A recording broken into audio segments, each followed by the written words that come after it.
there foodies, welcome back to my channel. Hope you guys are having a nice day today. So today we're going to be making some bake and saltfish. And to begin, I like to do my saltfish first and then I do my bake after.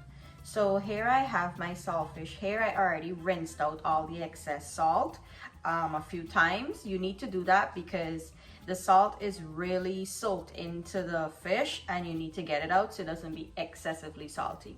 So I rinsed it a few times in warm water and now I'm going to steam it out. So to steam, I usually use a bay leaf, some cloves, and some cinnamon sticks. This helps to remove any possible rankness. It helps to alter too much of the salty taste. It adds a little bit of flavor as well if you can pick it up when you're eating it. So let's head on over to the stove because I have a pot of boiling water to steam the saltfish. So let's go do this. Okay, so here I have my hot water. I'm just gonna add in the bay leaf, the clove, and the cinnamon stick for a second and let that infuse in the water.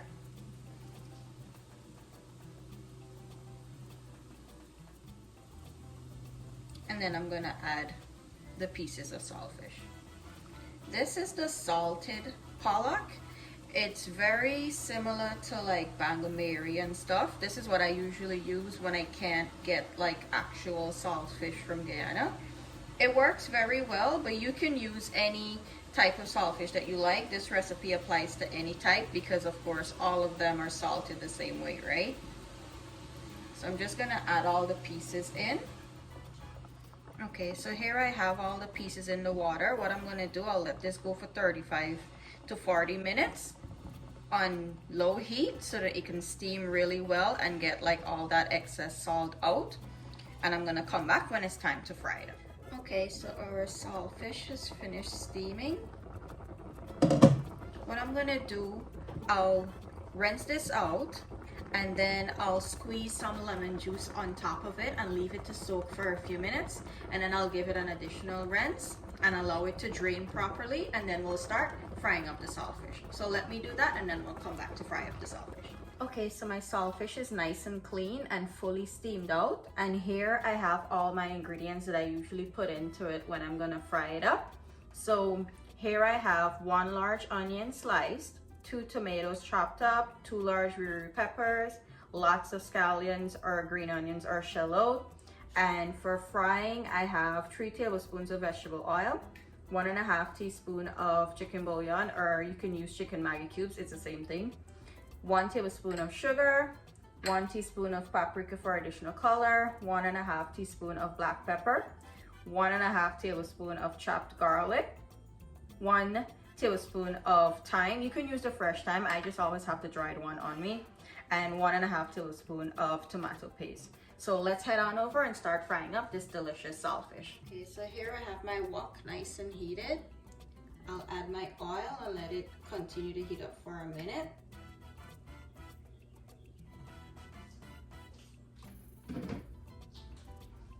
Everyone has their own way as to how they fry up their saltfish. So I like to add my oil and then I'll add the saltfish directly to get a good fry on it and get out any excess moisture, and then I'll add in the rest of my ingredients after. So my oil is nice and hot. What I'll do, I'll just add in the pieces of saltfish. I'll toss it up in the oil to get it even coat. Okay, so my saltfish is nice and fried out. What I'm gonna do, I'll add my tomatoes,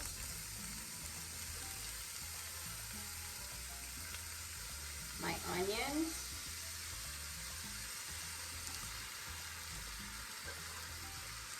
and 3/4 of my shallot because I want to add the rest after it's completely fried because it usually melts out, right?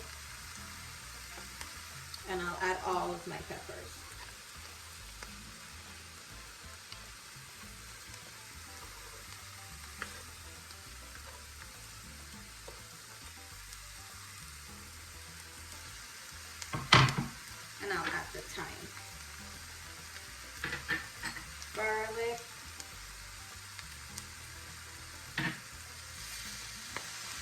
Give this a mix.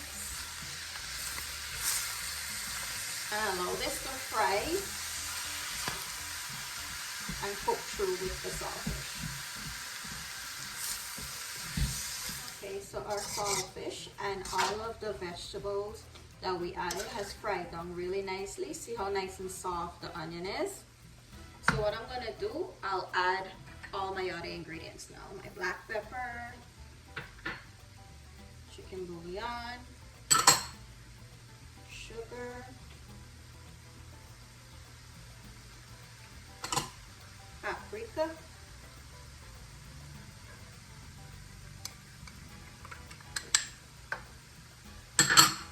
and my tomato paste.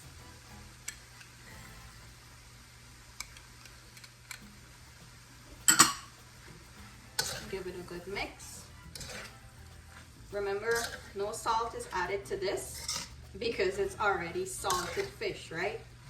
So if you want, if you want to add some form of something that's close to salt, you can do the chicken bouillon or cubes like me. You can do adobo, but no salt. So I'm gonna mix this in and I'm gonna let it fry for another 10 minutes and then our saltfish should be done. Okay, so our saltfish is finished frying up.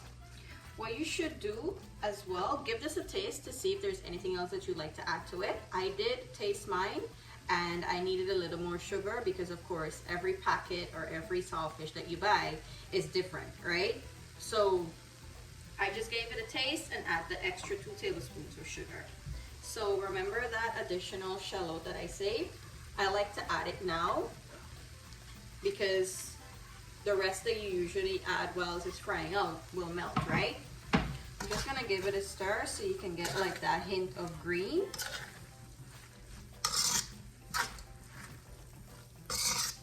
And there you have it.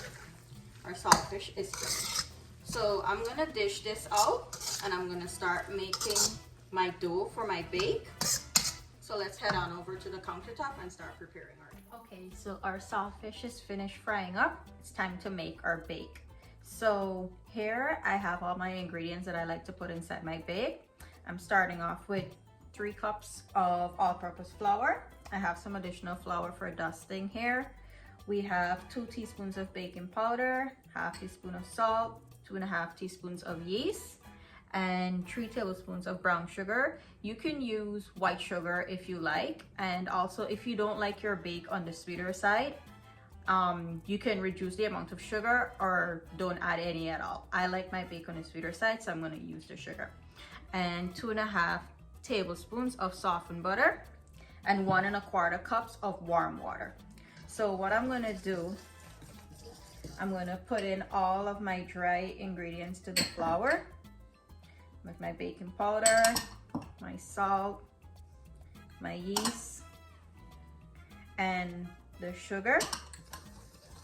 And I'll give it a good mix.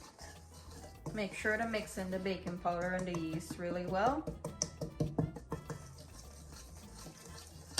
I think that's good. Now I'll add my butter in. Just gonna mix it into the flour. Okay, so the butter is nice and mixed in. I'm gonna add my water.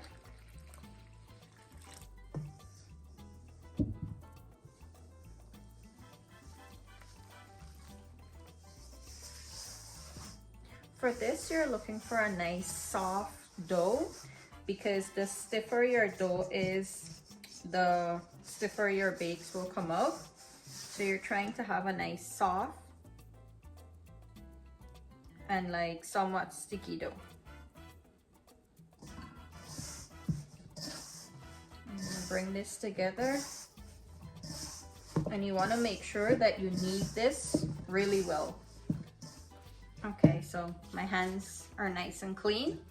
What I'm gonna do, I'll take this out and I'll flour my surface a little bit. And now you wanna give it a nice knead so that it's nice and smooth and you develop the glutens. So I'm gonna continue to knead this for about 5 to 8 minutes, and I'll come back and show you what it should look like. Okay, so I've been kneading for about 7 minutes and the dough is good here. How you know? Just press your finger. See how it springs back immediately. So if you're ever doing any dough that needs like heavy kneading, that's how you know you've done enough. So after you see that spring back that we did just now, stop kneading it because you're going to overwork the glutens and that's not going to be good for your dough. So what I'm going to do, I'll put this in a clean bowl that I have here. And what you want to also do, cover it tightly so that it can get like that sealed effect and it can rise properly. And I'm going to leave this for 30 minutes. I usually put any dough that I need to set or rest in either my microwave or in my oven because those two places are very warm and you usually don't open it that much, right? So I'm gonna put this for 30 minutes and I'll see you after it's finished resting. Okay, so our dough is finished resting and it's time to roll out the dough balls for the bake.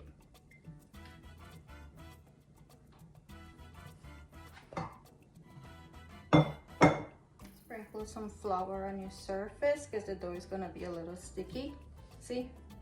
But it's not really sticking to your hands.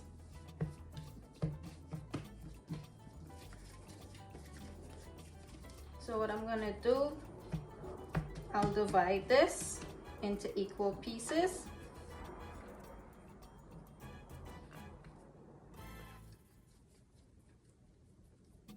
In the meantime that I'm doing this, I have my oil heating up. You wanna make sure that your oil is well heated because if you put the bake into oil that is not hot enough, it's not gonna fry properly and it's not gonna swell. It's just gonna soak up all the oil and your bake is not gonna come out really good.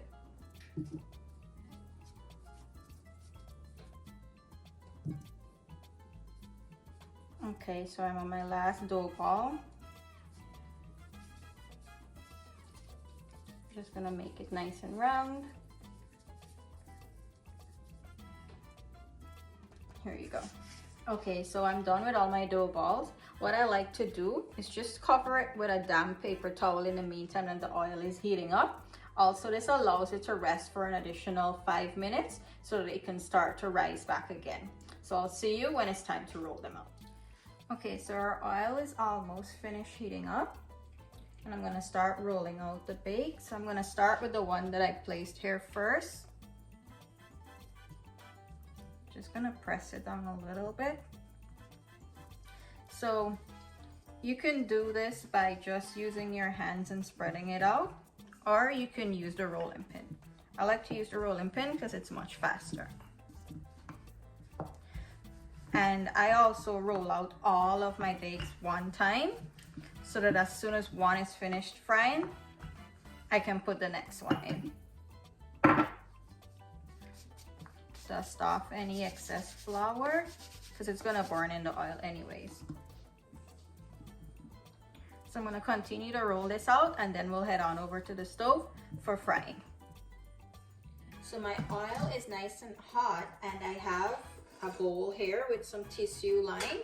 You wanna make sure you have something that's really good to drain the bakes because when you're gonna finish frying them, you're gonna put them standing up, right? So let's begin to fry our first bake.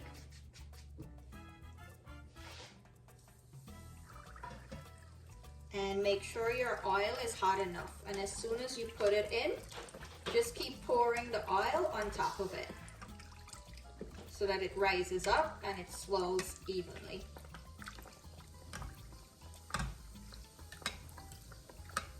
This is a nice little trick too, to ensure that your bakes will always swell, because sometimes they don't always swell, right? But you want them to always swell. So just keep pouring the oil carefully and it'll rise up.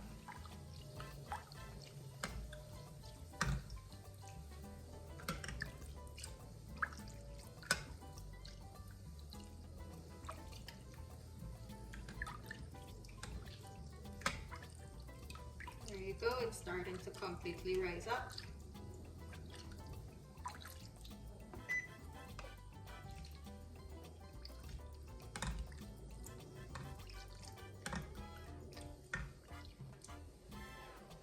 When you see it's completely risen like this, stop pouring the oil, because what can happen, it can burst. Like I'm seeing a crack right there, it can burst and the oil can pitch and burn you. So once you see that happens, stop pouring the oil and give it a flip over. I like to fry my bakes on the light golden side. If you like to fry yours a little bit darker, that's up to you. Okay, so our first bake is done frying. I'm gonna take it out. And remember, when flour is fried, it's gonna look one shade when it's done frying. And then when you put it to rest and drain, it changes a little bit in color. So I just have one of these draining spoons. Make sure you drain it out very well. And when you're gonna put it to drain in your bowl or your pan or whatnot, put it standing up like this. It'll help drain out all the excess oil, because if you're to put it like this, all of the oil will soak in at the bottom of the bake. So just put it up like this. I'm gonna continue to fry the rest, and then we'll plate it up and you will see what they look like. So see you when I'm done. Okay, our bakes are done. Here we have them. They fried up so nicely. They're so golden brown and soft and fluffy. Let's cut into one. Just want to show you, like, if you can hear this. See, it rises back up. That's how fluffy it is. Let's cut into this one so you can see how the inside looks.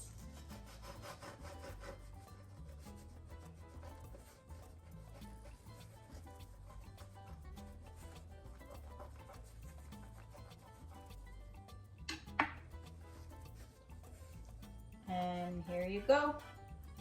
Perfectly cooked on the inside, nice and soft.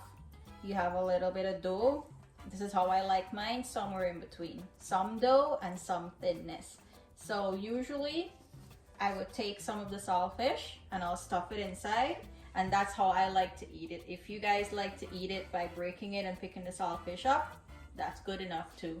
Tell me, how do you guys like to eat your bake? Do you like to eat it with belange choka, potato choka, curry, saltfish? Tell me all the things that you guys usually like to eat with your bake.